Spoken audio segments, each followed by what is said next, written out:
Bryce, if everyone's good, Come right forward, Bryce. mate, I'm sure it's probably a game that's been circled in your calendar for a long time. No, it's just another game for me. I know there's a lot of hype and I guess story around it, but it's just another game that I'm hoping to win. What's your relationship like with the players and with the players and the coaching staff in particular? I think on radio you mentioned there isn't necessarily any bad blood there. I mean, are you able to shed some light on that? Yeah, with the players and coaching staff, it's all good.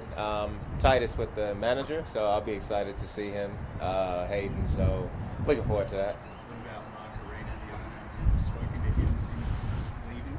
I have not. Is there a point to prove to him, I suppose, with the way everything went down? Nah, I got nothing to prove to him. What about Adelaide, mate? I think it was after the Cairns game that you said how happy you were. Mhm. What about right now? Settled a few months in. Is this the happiest you've been? I mean, I won't put a rank on it, but I'm just as happy as that time when I made that post as I am now. So why is that? Why is that like so? I mean, I think I've done a good job of just always making the best of wherever I'm at, but Adelaide suits my personality, and the club has been amazing, you know, from the coaches to the people in the front office. Like, I just love the way they run everything around here.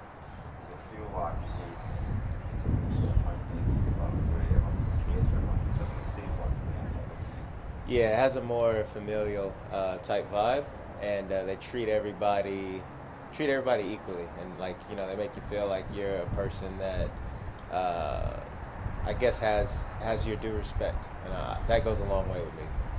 Been in Adelaide for a little while now. Have you reflected on moving here and, I mean, the sliding doors moment, you could have been back in Perth, you're here now. Do you reflect on that at all, or is it kind of just down to business now? Obviously, you guys are playing well and looking to stay in that upper echelon of the ladder. Yeah, just focusing on where I'm at now. Wasn't too much of a sliding doors moment, you know. They parted ways, so I may not have been in Adelaide. I could have been somewhere else, but I'm so glad that I ended up being here. Can you just talk about the management here, because they got the citizenship done for you, they've tried to put a roster together that suits your needs. How have you found working with guys like Matt and Grant and the team here?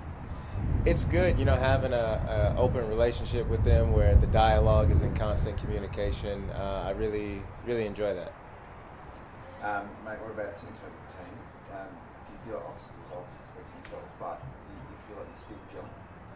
I mean, we're gelling so far, but we got a lot of room to grow. But, you know, I've said before, I don't mind learning on winning notes rather than the opposite. I know winning's everything, but that scoring record feels like it's within reach this season.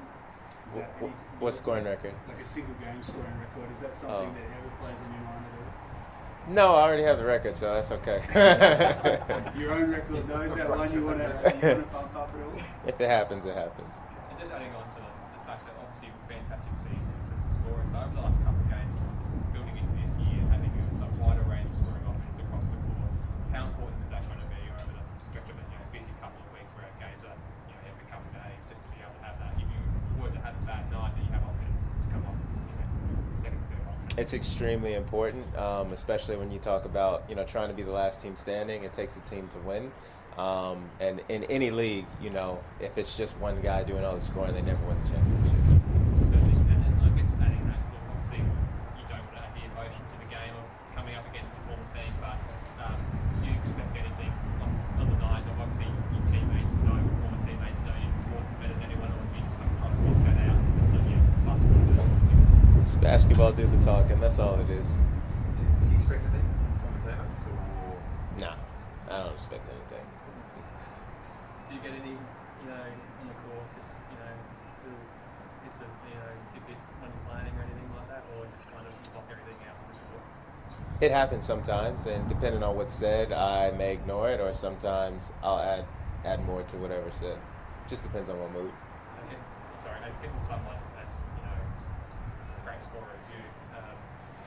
That kind of emotion, whilst you try not to lean into it, obviously on the night you're completely different. Would that be something that would inspire you to, potentially take the game one scrap of the net, even if it means to do so? It makes it go forward for you. Whatever it takes to win, and I have a good radar of what's normal banter and what's crossing the line. So depending on where I feel about what's said or things that are done on the court, will indicate my reactions. Is there any banter in the lead up? I know AFL players often WhatsApp when they get to play against Yeah. other teammates. Now, do you talk to any of the guys in the lead up, or is it kind of just business when you're in a season like this with lots of games and lots of days? Just business. Like I said, the only one I actually talk to on the team consistently is the team manager. So he can say whatever he wants, but that's my dog, and I'm not playing against him. So.